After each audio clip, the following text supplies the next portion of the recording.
as I was growing up, these stories were passed down to me through my family. The Germans used to come over to bomb Clydebank in Scotland, Glasgow, Scotland.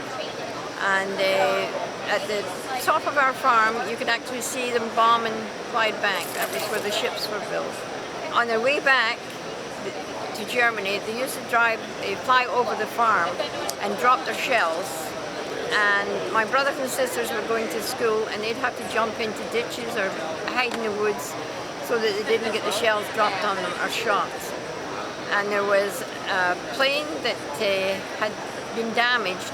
It crash landed in the field, my father's field. It must have been pretty scary. Yes, I guess it was for the family, you know. It was, you were too young at the time. I was too young, I was just a baby. They still had shells at the farm for years, but I don't know what happened to them when they retired. So how long did you live in Glasgow? It wasn't actually Glasgow, it was a little village called Clondoric outside of Glasgow.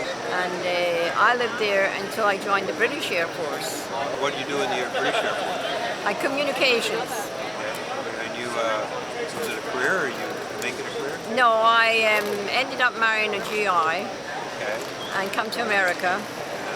And 20 years later I divorced him. We're a World War II organization, yes. So you were a baby of World War II. Yeah, I was a baby, yep. Anything else you remember about those days that were passed down from your parents and your brothers and sisters? Well, my uncle, he was in Germany and in France, and he was in the trenches.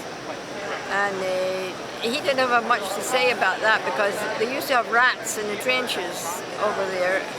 And he used to say, you're getting crawling over your feet and at night, you know, when you're trying to get some rest. Now he fought for what? He fought for Britain. He was in, I think, about 4 or 5 years. On the farm, we had 2 German soldiers that they were trustee soldiers, you know, ones that wouldn't run away, escape. And they worked on the farm because we couldn't, all the young men that would actually be on the farm working were all in the army. My mother used to say, my brother, she used to have to run after him because he would hear the plane coming over and he'd go out to have a look and see what was coming, you know, and she'd have to run after him and hide him because, you know, they would shoot you. Pearl Harbor happened to change the world. Oh, yeah. American. What was your family's feeling after Pearl Harbor was attacked and Americans finally jumped into the fight? Oh, they thought it was unbelievable. They couldn't believe that the Japanese would do that. You know, it was such a shock because they're fighting Germany and you know, they couldn't get the help and it was hard on them because we were on ration books. And even when I was growing up, we still had ration books. I think I was about 10 years old when they gave up the ration books. And so the ration books were basically you were limited to? Limited to butter and cheese and eggs and meat and anything like that. And it was a good job that we lived on the farm because we did have the hens and the cows that they used to slaughter. And it was a lot of black market at the time too. One hand would feed the other. You know, we'd bake butter and it would be distributed around different people. And then they would give us something, maybe flour from the docks or things like that.